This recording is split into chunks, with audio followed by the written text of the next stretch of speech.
Hi எல்லாருக்கும் வணக்கம் and welcome back to my channel. இன்றைக்கி ஷேர் பண்ணியிருக்க இந்த வீடியோ வந்து கிறிஸ்மஸ் டைமில் எடுத்தது தான். நான் வீடியோக்கு வந்து வாய்ஸ் ஓவர் பண்ணி அதை அப்லோட் பண்ணுறதுக்குள்ளே நெக்ஸ்ட்டு கிறிஸ்மஸே வந்துடும் போல். ரொம்ப லேட் ஆயிடுச்சு. நானும் லாங் வீடியோ எடுக்கும் போதெல்லாம் 2 or 3 டேஸ்க்குள்ளே வாய்ஸ் ஓவர் பண்ணி முடிச்சு நம்ம அப்லோட் பண்ணணும் அப்படின்னு நினச்சி தான் ஒவ்வொரு லாங் வீடியோவும் எடுக்கிறேன். பட் எனக்கு எப்படியும் 1 week or 2 weeksக்கு மேலே ஆகிருது அதை நான் போஸ்ட் பண்ணுறதுக்கு. இந்த இயர் வந்துட்டு கிறிஸ்மஸ் வெனஸ்டே அன்னைக்கு வந்துருந்துச்சு. ஸோ வீக் டேஸில் வந்தாவே நமக்கு என்ன பிரச்சனைனா, அந்த ஒரு நாள் வந்து ஹாலிடே கொடுத்தாலுமே நமக்கு வந்து அவ்வளோவா என்ஜாய் பண்ண முடியாது. ஸோ நம்ம வந்து சாட்டர்டே தான் அதை செலிப்ரேட் பண்ணோம். அன்றைக்கி வந்து பாட்லாக் மாதிரி பிளான் பண்ணியிருந்தோம். ஸோ எல்லோரும் வீட்டிலேருந்து ஆளுக்கு ஒரு ரெசிபி வந்து சமைச்சு எடுத்துகிட்டு போகணும்.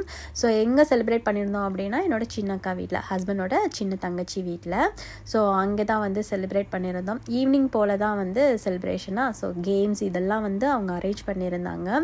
ஸோ நான் அன்னைக்கு வந்து என்னென்னலாம் ப்ரிப்பேர் பண்ணி எடுத்துகிட்டு போயிருந்தேன் அப்படிங்கிறத தான் இந்த வீடியோவில் வந்து ஷேர் பண்ணியிருக்கேன். வீடியோவை ஃபுல்லாக பார்த்துட்டு ஸ்கிப் பண்ணாமல் பாருங்கள். ஸோ பார்த்துட்டு எப்படி இருந்துச்சு அப்படின்னு சொல்லி கமெண்ட்டில் ஷேர் பண்ணுங்கள்.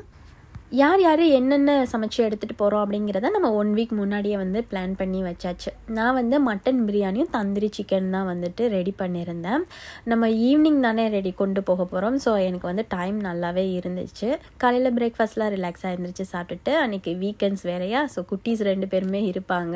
அவங்களையும் சமாளிக்கணும், அதே சமயத்தில் சமையலும் பார்த்திங்கன்னா நல்லா பண்ணிடணும். அதுவும் பிரியாணி வந்து சொதைப்பிடக்கூடாது அந்த மாதிரி ஒரு பயம்தான் இருந்துச்சு. ஸோ அவங்களுக்கு வந்து லஞ்சுக்குமே வந்து சாப்பாடு வந்து நம்ம பருப்பு மாதிரி வந்து ரெடி பண்ணி அவங்க 2 பேருக்கும் சாப்பாடெல்லாம் கொடுத்துட்டேன். கொடுத்ததுக்கப்புறம் பார்த்திங்கன்னா நம்ம வீட்டிலேருந்து ஒரு 5:30 போல் தான் கிளம்புற மாதிரி டேக்ஸி எடுத்து தான் போக போகிறோம். ஸோ எனக்கு வந்து ஒரு 5 o'clock முன்னாடியே நான் சமையல் வேலையை முடிச்சிட்டேன் அப்படின்னா எனக்கு ஈஸியாக இருக்கும். அதுக்கப்புறம் நம்ம கிளம்பி தம்பி பாப்பாவை கிளப்பி நம்ம எல்லோரும் வந்து போகிறதுக்கு. ஸோ நான் அந்த மைண்ட் செட்டில் வந்துட்டு அவங்களுக்கு லஞ்ச்லாம் கொடுத்து முடித்ததும் ஒரு 2 o'clock போலலாம் நான் வந்து சமைக்கிறதுக்கு ஸ்டார்ட் பண்ணிட்டேன்.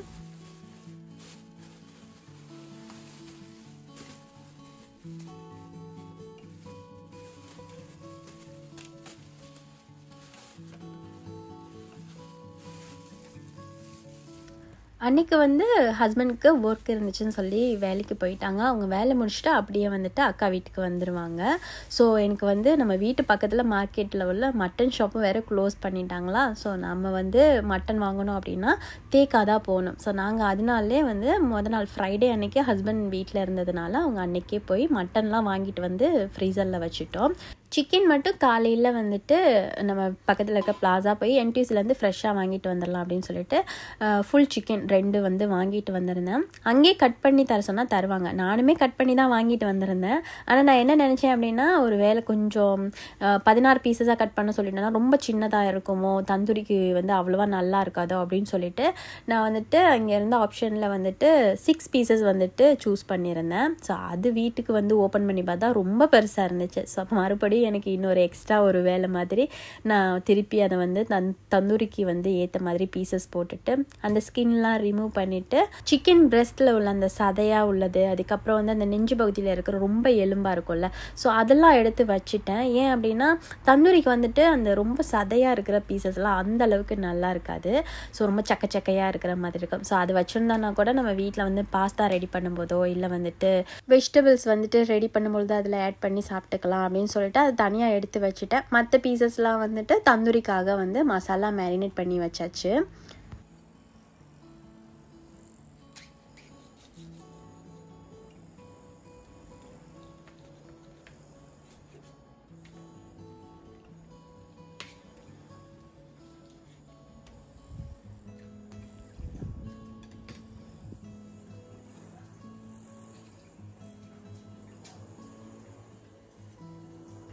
தந்தூரி சிக்கன் மசாலாவுக்கு மேரினேஷன் பார்த்திங்கன்னா, வாஷ் பண்ண சிக்கனில் வந்துட்டு இஞ்சி பூண்டு பேஸ்ட்டு, அதுக்கப்புறம் வந்து சிக்கனுக்கு தேவையான அளவுக்கு உப்பு, கூடவே வந்துட்டு தந்தூரி மசாலா வந்து ஆட் பண்ணியிருந்தேன். நான் உப்பு வந்து கொஞ்சம் கம்மியாக தான் ஆட் பண்ணுவேன். ஏன்னா இந்த மசாலாவில் வந்து கொஞ்சம் உப்பு இருக்கிற மாதிரி தான் இருக்கும். ஸோ இது வந்து கடையில் வாங்கினது தான். ஸோ அதுவுமே ஆட் பண்ணி அதுக்கப்புறம் வந்து ஒரு 2 டேபிள் ஸ்பூன் அளவுக்கு தயிர்லாம் ஆட் பண்ணிட்டேன். ஸோ சுத்தமாக மறந்துட்டேன் நான் வந்து காஷ்மீரி மிளகாய் தூளை ஆட் பண்ணுறதுக்கு. அது போட்டால் தான் கொஞ்சம் கலர் வந்து தெரியும். கலர் பவுடர் வந்து வந்து எக்ஸ்ட்ராவாக வந்து ஆட் பண்ணுறதுலாம் கிடையாது. இந்த மிளகாத்தூள் போட்டாவே ஓரளவுக்கு கலர் இருக்கும். ஸோ 2 டேபிள் ஸ்பூன் அளவுக்கு காஷ்மீரி மிளகாய் தூள் சேர்த்து நல்லா சிக்கனை வந்து மிக்ஸ் பண்ணி சூப்பராக வந்து தந்தூரி சிக்கனுக்குமே வந்து மேரினேட் பண்ணி வச்சுட்டேன். மசாலா மேரினேட் பண்ணுறது மட்டும் தான். நான் வந்து வீட்டில் வந்து தந்தூரி சிக்கன் குக் பண்ண போகிறதில்ல. நான் குக் பண்ணணும் அப்படின்னா ஏர் ஃப்ரையில் தான் குக் பண்ண முடியும். வீட்டில் அவன்லாம் கிடையாது. ஸோ ஏர் ஃப்ரையில் குக் பண்ணோம் அப்படின்னா ரொம்ப நேரம் எடுக்கும் இவ்வளோ சிக்கனை நான் குக் பண்ணி எடுக்கிறதுக்கு. அக்கா வீட்டில் அவன் இருக்குது. ஸோ அங்கே போயிட்டு குக் பண்ணிக்கலாம் அப்படின்னு சொல்லிட்டு மசாலா மட்டும் நான் மேரினேட் பண்ணிட்டு வரேன் தான் சொல்லியிருந்தேன். ஸோ சூப்பராக வந்து அதை எடுத்து நம்மளோட ஐஸ்கிரீம் பாக்ஸுக்குள்ளே போட்டு அதை அப்படியே ஃப்ரிட்ஜில் எடுத்து வச்சாச்சு. நாங்கள் வந்து ஐஸ்கிரீம்லாம் வாங்கினோம் அப்படின்னா அந்த டப்பா தூக்கி போட மாட்டோம். இந்த மாதிரி சிக்கன்லாம் மேரினேட் பண்ணி வைக்கணும் அப்படின்னா எங்களுக்கு வந்து அது ரொம்ப யூஸ்ஃபுல்லாக இருக்கும் அப்படின்னு சொல்லிட்டு பத்திரமாவே வச்சுருப்போம்.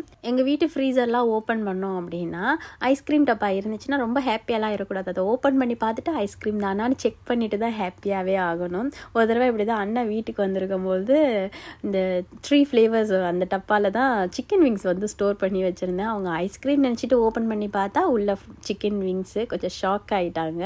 ஸோ இந்த மாதிரி வந்துட்டு கொஞ்சம் சர்ப்ரைஸ்லாம் வந்து எங்கள் வீட்டு ஃப்ரீசரில் வந்து நடக்கும். இந்த மாதிரி யாராச்சும் வந்துட்டு ஐஸ்கிரீம் டப்பாலாம் தூக்கி போடாமல் அதில் ஏதாவது ஸ்டோர் பண்ணி வைக்கிறது, ஏதாவது நல்ல பாக்ஸாக இருந்தால் அதை பத்திரமா வச்சுக்கிறது, அதெல்லாம் ஹேபிட்லாம் இருந்துச்சு அப்படின்னா கமெண்டில் வந்து ஷேர் பண்ணுங்கள்.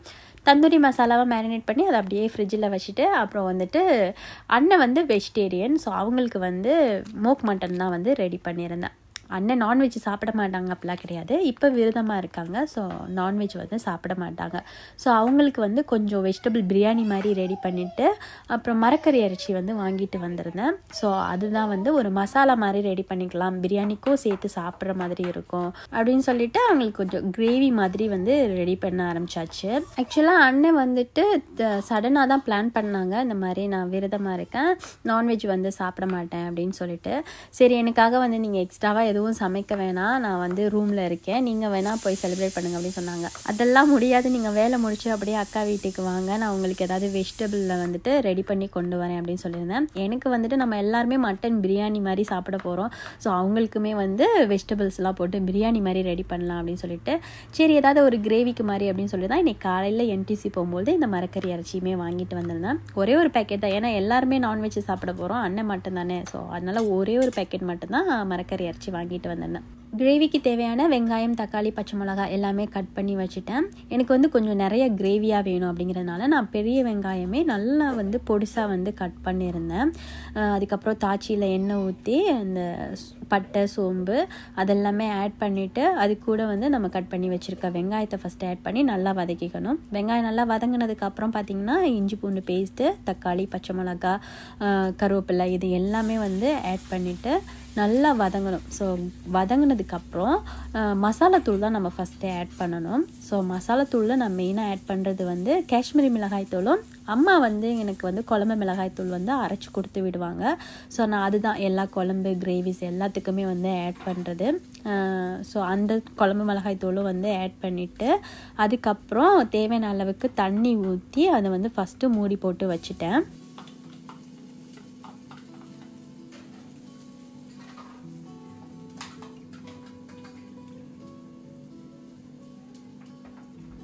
கிரேவி வந்து நல்லா கொதி வந்து எண்ணெயெல்லாம் வந்து நல்லா மிதந்து அந்த மசாலாத்தூளோட பச்சை ஸ்மெல் போனதுக்கப்புறமா நம்ம வந்து மரக்கறி இறைச்சி வந்து ஆட் பண்ண வேண்டியதான். மரக்கறி இறைச்சி வந்து வாஷ் பண்ணணுங்கிற அவசியம்லாம் கிடையாது. அந்த இறைச்சிலே வந்து கொஞ்சம் எண்ணெயோடு இருக்கிற மாதிரி இருக்கும். ஸோ அது கூட வந்து நம்ம ஆட் பண்ணணும். நான் வந்து எப்போதுமே அந்த மரக்கறி மட்டனை சேர்த்ததுக்கப்புறமா உப்பு வந்து வேணும்னா வந்து போடுவேன். ஏன்னா அந்த மட்டன்லேயே கொஞ்சம் உப்பு டேஸ்ட் தெரியும். ஸோ அதுக்காக உப்பு பார்த்துட்டு தான் வந்து ஆட் பண்ணுவேன். அதே மாதிரி ரொம்ப நேரம் குக் பண்ணணும் அப்படிங்கிற அவசியம்லாம் கிடையாது. அது ஆல்ரெடி வந்து குக்கான மாதிரி தான் இருக்கும், நல்லா சாஃப்டாக இருக்கும். ஸோ கிரேவியோடு சேர்த்து நல்லா வந்து மிக்ஸ் பண்ணி விட்டு அது ஃபைனலாக வந்து கொத்தமல்லியெல்லாம் நிறைய போட்டு 1 டேபிள் ஸ்பூன் அளவுக்கு இடித்து வச்சுருக்க மிளகு, சீரகத்தூள் அதையுமே ஆட் பண்ணோம் அப்படின்னா அப்படியே செட்டிநாட்டு ஸ்டைலில் வந்து ஒரு மரக்கறி மட்டன் கிரேவி வந்து சூப்பராக வந்து ரெடி ஆயிரும். இப்போ இந்த வீடியோவுக்கு வந்து வாய்ஸ் ஓவர் பண்ணும்போதே அந்த கிரேவியை பார்க்கும்போதே எனக்கு அவ்வளோ டெம்ப்ட் ஆகுது, அவ்வளோ சூப்பராக இருந்துச்சு. அன்றைக்கி நான் நார்மலாக வந்து மரக்கறி இறைச்சி வாங்கினேன் அப்படின்னா கொஞ்சம் ட்ரையாக ஒரு மைசூர் மட்டன் ஸ்டைலில் வந்து ரெடி பண்ணுவேன். பட் அன்னைக்கு வந்து கொஞ்சம் பிரியாணி கூட சாப்பிட்றதுக்கு அவங்களுக்கு நல்லா இருக்குமே அப்படின்னு சொல்லிட்டு கிரேவியாக ரெடி பண்ணியிருந்தேன். பட் அதை டேஸ்ட் பார்க்கும்போது தான் இவ்வளோ நாள் இப்படி மறந்து மறந்துட்டோமே இதை இந்த மாதிரி செய்கிறதுக்கு அப்படின்னு வந்து தோணுச்சு. அந்தளவுக்கு ரொம்ப சூப்பராக வந்து இருந்துச்சு. ஸோ அதை ஒரு பக்கம் வச்சுட்டு நெக்ஸ்ட்டு பார்த்தீங்கன்னா வெஜிடபிள் பிரியாணி தான் வந்து ரெடி பண்ணியிருந்தேன். நான் வந்து கொஞ்சம் சின்னதெல்லாம் வந்து ஃபஸ்ட்டே முடிச்சிட்டோம் அப்படின்னா அந்த மட்டன் பிரியாணி தான் கொஞ்சம் நிறைய குவான்டிட்டி செய்ய போகிறேன். ஸோ அதை லாஸ்ட்டாக செஞ்சுக்கலாம் அப்படின்னு சொல்லிட்டு ஸோ இந்த குட்டி குட்டி வேலையெல்லாம் வந்து ஃபஸ்ட்டே முடிச்சுட்டு இருந்தேன். அதுவும் பார்த்தீங்கன்னா ஒவ்வொரு வேலை செய்யும்போது பாத்திரம் வரும்போதே கொஞ்சம் கொஞ்சமாக வாஷ் பண்ணிடுவேன். ஏன்னா வந்து சிலது வந்து காய்கறியோ ஏதோ வேகிறதுக்கு வந்து டைம் எடுக்கும். ஸோ அந்த டைமில் நம்ம சும்மா தானே இருப்போம். ஸோ அதில் வந்து இந்த பாத்திரம்லாம் கழுவி வச்சுட்டோம் அப்படின்னா அடுத்து நமக்கு வந்து வேலையும் ஈஸியாக முடிஞ்சிடும். ரொம்ப பாத்திரத்தை சேர்த்து வச்சு அதை கழுவிக்கிட்டு டைம் ரொம்ப போன மாதிரி இருக்கக்கூடாது அப்படிங்கிறதுக்காக இடையில டிஷ்லாம் வாஷ் பண்ணிட்டேன். எனக்கு வேலை வந்து கொஞ்சம் ஈஸியாக தான் முடிஞ்சிச்சு. வெஜிடபிள் பிரியாணிக்கு பார்த்தீங்கன்னா பச்சை பட்டாணி, சோயா சாங்ஸ், அப்புறம் கேரட் இது 3 தான் வந்து ஆட் பண்ணியிருந்தேன். அந்த சோயா சாங்ஸ் வந்து ஊற வச்சதும் நிறையா வந்து ஊற வச்சுட்டேன். ஸோ பார்த்தா அரிசியை விட அந்த காய்கறி தான் கொஞ்சம் நிறையா இருந்த மாதிரி இருந்துச்சு. குக்கர் ஃபுல்லாக வந்துருச்சு. நான் வேறு குட்டி குக்கரில் வச்சுட்டேன். ஸோ அதுக்கப்புறம் சரி பரவாயில்ல அப்படின்னு சொல்லிட்டு ஃப்ளேம் வந்து கொஞ்சம் லோ ஃப்ளேம்லேயே வச்சு அந்த தண்ணியெல்லாம் நல்லா ட்ரை ஆனதுக்கப்புறம் மேலே கொத்தமல்லி, புதினா அதெல்லாம் போட்டு ஒரு வெயிட் போட்டு ஸோ அதையுமே வந்து தம் போட்டு வச்சாச்சு. அந்த வேலையுமே முடிஞ்சிருச்சு. மட்டன் நேற்றே வாங்கி ஃப்ரீசரில் வச்சதுனால அது நல்லா வந்து ஃப்ரோசன் ஆயிடுச்சு. ஸோ அதை டீஃப்ராஸ்ட் பண்ணுறதுக்குள்ளே நான் போதும்னு ஆகிட்டேன். ஸோ அதை ஒரு வழியாக தண்ணியிலே போட்டு அதை எல்லாத்தையும் வந்து எடுத்து ஸோ அதில் வந்து குக்கரில் வந்து உப்பு, மஞ்சத்தூள், இஞ்சி பூண்டு பேஸ்ட்லாம் போட்டு ஃபஸ்ட்டு வேக வச்சுட்டேன். இங்கே மட்டன் வந்து ஒரு 7-8 விசில் வச்சோம் அப்படின்னா நல்லா வெந்துடும். அன்றைக்கி நான் வந்து கொஞ்சம் பெரிய பீஸாக தான் போட்டு வாங்கிட்டு வர சொல்லியிருந்தேன். ஏன் அப்படின்னா பிரியாணிக்கு வந்து கொஞ்சம் பெரிய பீஸஸாக இருந்துச்சுன்னா நல்லாயிருக்கும். 1 கிலோ அரிசியில் வந்து பிரியாணி செய்ய போகிறேன். ஸோ 1 கிலோவுக்கு 1 கிலோ மட்டன் வந்து ஓகே தான் இருக்கும். பட் நம்ம வந்து 1.5 கிலோ மட்டன் வந்து வாங்கிட்டு வந்திருந்தோம். அதுவும் நல்ல போன் அண்ட் சதையோட சேர்த்து வந்து போட சொல்லி வாங்கிட்டு வர சொல்லியிருந்தேன். சொல்லும் போதே அப்படி தான் சொன்னேன், பிரியாணிக்கு வேணும் கொஞ்சம் பெரிய பீஸாக இருக்கணும், அதோட போன் பீஸஸாக இருக்கணும். ரொம்ப சதை பீஸாக இருந்துச்சுன்னா அந்தளவுக்கு நல்லா இருக்காது. எனக்கு எப்போதுமே வந்து சிக்கன் குழம்பா இருக்கட்டும், பிரியாணியாக இருக்கட்டும், மட்டன் குழம்பா இருக்கட்டும், அந்த போன் பீஸ் வந்து ரொம்ப பிடிக்கும். ஸோ அதுதான் வந்து சாப்பிட்றதுக்கு இன்னும் சாஃப்டாக நல்லாயிருக்கும். ஸோ அதனால் ஹஸ்பண்ட் கிட்ட ஸ்ட்ரிக்டாக சொல்லியிருந்தேன், மட்டன் வந்து போனோட தான் எனக்கு பீசஸ் வேணும் அப்படின்ட்டு. அடிக்கடி நம்ம பிரியாணி செஞ்சுருக்கோம். பட் இவ்வளோ குவான்டிட்டியில் இதுதான் வந்து ஃபஸ்ட் டைமாக செய்கிறது. ஸோ எனக்கு தெரியல எவ்வளோ 1 கிலோ அரிசி, 1.5 கிலோ மட்டன், எவ்வளோ வெங்காயம், எவ்வளோ தக்காளி போடணும் அப்படின்லாம் எனக்கு சுத்தமாக ஐடியா கிடையாது. நார்மலாக வந்து நான் வீட்டில் செய்கிறேன் அப்படின்னா 2 டம்ளர் அரிசி அதுதான் மேக்ஸிமம். ஸோ நாங்கள் எல்லோரும் சாப்பிட்றதுக்கு அந்த 1 டம்ளர் அரிசி கணக்குக்கு மீடியம் சைஸ் வெங்காயம் பார்த்திங்கன்னா நான் 2 வெங்காயம் போடுவேன். ஸோ 2 டம்ளர் அரிசி எடுக்கிறேன் அப்படின்னா 4 வெங்காயம், இல்லை கொஞ்சம் பெரிய வெங்காயமாக இருந்துச்சு அப்படின்னா 3 பெரிய வெங்காயம் போடுவேன். இன்றைக்கி அதனாலே நான் அரிசி வந்து ஃபஸ்ட்டு எத்தனை டம்ளர் வருது நம்ம எப்போதும் சமைக்கிற டம்ளரில் அப்படின்னு சொல்லிட்டு அதை அளந்து எடுத்து வச்சுட்டேன். ஸோ அதை கணக்கு பண்ணி தான் நான் வெங்காயம், தக்காளி 2மே வந்து ஆட் பண்ணியிருந்தேன். ஸோ பிரியாணிக்கு தாளிக்கிற மாதிரி தான் பட்டை, சோம்பு அதெல்லாம் போட்டுட்டு எக்ஸ்ட்ராவாக நான் அந்த ஸ்பைசஸ் இதெல்லாம் வந்து கொஞ்சம் அரைச்சி வச்சுருப்பேன். ஸோ அதையுமே வந்துட்டு நான் ஆட் பண்ணுவேன். ஏன்னா நம்ம தாளிக்கும்பொழுது போடுற அந்த பட்டை, சோம்பு அதை விட அரைச்சி இன்னும் பவுடராக சேர்க்கும் பொழுது இன்னுமே வந்து பிரியாணி வந்து சூப்பர் ஃப்ளேவர் கொடுக்கும். வெங்காயம் நல்லா வதங்கினதுக்கு அப்புறமா தக்காளி, பச்சை மிளகா, அப்புறம் வந்து நம்ம குக் பண்ணி வச்சுருக்கிற மட்டன் இது எல்லாத்தையுமே சேர்த்துட்டு இதில் மசாலா தூள்னு பார்த்திங்கன்னா நான் என்ன ஸ்பைசஸ் அரைச்சி வச்சுருக்கேன்ல, ஸோ அந்த பவுடரும் ப்ளஸ் காஷ்மீரி மிளகாய் தூள் மட்டும்தான் ஆட் பண்ணியிருந்தேன். ஸோ அதெல்லாம் சேர்த்து கொஞ்சம் நேரம் அந்த மட்டன் கூட வேக வச்சுட்டேன். ஆக்சுவலி அன்றைக்கி நான் வந்து மட்டன் பிரியாணியோட ரெசிபி வந்து ஷேர் பண்ணலாம் அப்படின்னு தான் நினச்சேன். பட் எனக்கு வந்து அன்றைக்கி வீடியோ எடுக்க முடியலை. ஃபோனில் வந்து ஸ்டோரேஜ் ஃபுல்லாகிருச்சு. என்னால் ஃபுல் வீடியோவே அப்படியே ஸ்டாப் ஆகிருச்சு, எடுக்கவே முடியாமல். அப்புறம் நான் என்ன பண்ணேன்னா பழைய வீடியோஸ்லாம் வந்து டெலீட் பண்ணி தான் மற்ற வீடியோஸ்லாம் வந்து எடுத்திருந்தேன். ஸோ கண்டிப்பாக என்னால் வந்து எனக்கு ஃபுல் வீடியோ எடுக்க முடியாதுன்னு தெரியும். ஸோ உங்களுக்கு யாருக்காச்சும் மட்டன் பிரியாணியோட ரெசிபி வேணும் அப்படின்னா கமெண்டில் வந்து சொல்லுங்கள். ஆல்ரெடியே நிறைய ரெசிபி கேட்டிருக்கீங்க. ரொம்ப நாளாக வந்து சிக்கன் சம்பாலோட ரெசிபியெல்லாம் நிறைய பேர் கேட்டிருந்தீங்கன்னா அங்கே இப்போ வரைக்கும் போஸ்ட் பண்ணலை. ஸோ கண்டிப்பாக அதையுமே சீக்கிரமாக வந்து ரெசிபி வந்து ஷேர் பண்ணுறேன். அது கூட மட்டன் பிரியாணி வேணுங்கிறவங்க சொல்லுங்கள், அந்த ரெசிபியுமே வந்து ஷேர் பண்ணுறேன். வெஜிடபிள் பிரியாணிக்கு தம் போட்டு வச்சுருந்தேன். ஸோ அதுவுமே வந்து சூப்பராக ரெடி ஆயிடுச்சு. அதை எடுத்து ஒரு கண்டெய்னரில் மாற்றிட்டு அதுக்கப்புறம் பார்த்திங்கன்னா நம்மளோட மட்டன் பிரியாணியுமே வந்து தண்ணி அந்த ரைஸ்லாம் நல்லா சமமாக வற்றி வந்ததுக்கப்புறமா ஆல்ரெடி நான் நெய் போட்டிருந்தேன். ஸோ மேலாப்பில் கொஞ்சமாக நெய் போட்டு கொஞ்சம் கொத்தமல்லி, புதினா அதெல்லாம் கட் பண்ணி அப்படியே தூவிட்டு இந்த தடவை கொஞ்சம் நிறைய குவான்டிட்டியாக, ஸோ அதனால் வந்து அலுமினியம் ஃபாயில் வச்சு ஃபஸ்ட்டு கவர் பண்ணிட்டேன். ஸோ அந்த ஸ்டீம் வந்து வெளியே போகாத மாதிரி. நான் வந்து கீழே தோசைக்கல் போட்டு அந்த மாதிரிலாம் தம் வைக்க மாட்டேன். ஜஸ்ட் அந்த ஹீட்லேயே வந்து குக் ஆகிற மாதிரி தான் வந்து வைப்பேன். ஸோ அலுமினியம் ஃபாயில் போட்டுட்டு மேலே மூடி போட்டு நல்ல ஹெவியாக 2 இடிக்கல் மேலே வந்து வச்சுட்டு ஒரு 20 மினிட்ஸ் கழித்து பிரியாணியை ஓப்பன் பண்ணி பார்த்தா உண்மையிலுமே வந்து அவ்வளோ சூப்பராக வந்துருந்துச்சு. எனக்கு அந்த கரண்டி வச்சு அதை கிளறும் போது தான் கொஞ்சம் பயம். ஏன்னா பிரியாணி சூடாக இருக்கும் போது ரொம்ப மிக்ஸ் பண்ணிடக்கூடாது, அரிசி வந்து உடஞ்சி போயிடும். மட்டன் பீஸ்லாம் வந்து ரொம்ப ட்ரையாக ஆகலை, ஓவர் குக் ஆகலை, அவ்வளோ பர்ஃபெக்டாக ரொம்ப சாஃப்டாக வந்துருந்துச்சு. எனக்கு அதுவே அவ்வளோ ஹாப்பி ஆயிருச்சு. ஸோ டேஸ்ட்டுமே பார்த்தேன், மெயினாக வந்து உப்பெல்லாம் இருக்குதா அப்படின்னு தான் பார்த்தேன். உப்பு கலருமே வந்து சூப்பராக இருந்துச்சு. இது எல்லாமே சமைச்சு முடிக்கும் போது எனக்கு கரெக்டாக 4:30 ஆயிருச்சு. ஸோ ஒரு 2.5 மணி நேரத்துக்கிட்ட ஆயிருக்கு எனக்கு இந்த ரெசிபீஸ் எல்லாமே சமைக்கிறது. மற்றதெல்லாம் ரொம்ப கொஞ்சமான குவான்டிட்டி தான், இந்த பிரியாணி மட்டும் தான் கொஞ்சம் நிறையா. பட் எனக்கு எல்லாமே ஓகேயாக வந்துருச்சு. ஸோ அதுவே எனக்கு வந்து ரொம்ப ஹாப்பியாக தான் இருந்துச்சு. பிரியாணி வந்து சூடோடு வந்து கட்டி வச்சிடக்கூடாதுன்னு சொல்லி ஆறுனதுக்கப்புறமா வந்து எடுத்துகிட்டு போகிறதுக்காக பேக் பண்ணிக்கலாம்னு சொல்லி வச்சுட்டு, அந்த டைமில் பார்த்திங்கன்னா தம்பி பாப்பா 2 பேருமே குளிப்பாட்டி அவங்கள கிளப்பி விட்டுட்டு அதுக்கப்புறமா பிரியாணியை வந்து நல்ல பெரிய பாக்ஸில் வந்துட்டு எடுத்து வச்சுட்டு இருந்தேன். நான் இதெல்லாம் ஸ்டோர் பண்ணி எடுத்துகிட்டு போகணுமே அப்படின்னு சொல்லிட்டு நாளே வந்துட்டு எஸ்கேபியில் போயிட்டு இந்த பாக்ஸ் எல்லாமே வாங்கிட்டு வந்து வச்சுருந்தோம். ஸோ எனக்கு நல்ல பெரிய டப்பாவில் 2 டப்பா கிட்ட வந்துச்சு. ஸோ எல்லாத்தையும் வந்து சூப்பராக ரெடி பண்ணி அதுக்கப்புறம் வந்துட்டு நானுமே போயிட்டு குளிச்சுட்டு கிளம்பியாச்சு. ஸோ இப்போ நம்ம வந்து என்னென்ன ரெடி பண்ணோம் அப்படின்னா, அண்ணன் வந்து வெஜிடேரியன், ஸோ அவங்களுக்கு வந்து வெஜிடபிள் பிரியாணி ரெடி பண்ணியிருந்தேன்.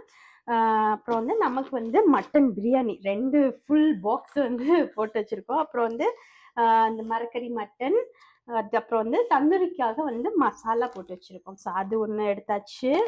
அப்புறம் தம்பி பாப்பாவுக்கு வந்து கார்ன் வந்து ஸ்டீம் பண்ணியிருந்தேன். ஸோ அதையுமே வந்து எடுத்துகிட்டு போகிறேன். அப்புறம் வெங்காயம் ரைத்தா வந்து பேக் பண்ணி எடுத்துகிட்டு போக வேண்டியதான்.